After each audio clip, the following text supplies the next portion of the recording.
এই কলা বাগানের অনেক গ্রহণযোগ্যতা রয়েছে।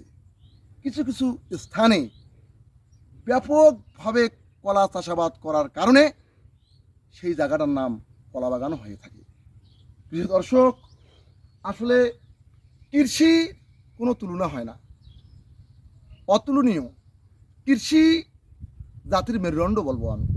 আমি অনেক জায়গায় ঘোরাফেরা করে দেখেছি কৃষি ছাড়া দেশ অচল। তাই আসুন আমরা কৃষিকে সম্মান শ্রদ্ধা করি, তাহলেই দেশ এগিয়ে যাবে উন্নতর দিকে, উন্নয়নের দিকে। আমি মূলত আমরা যে কলা খেয়ে থাকি গ্রাম বা শহর অঞ্চলে, অনেকে কলা গাছ দেখেননি।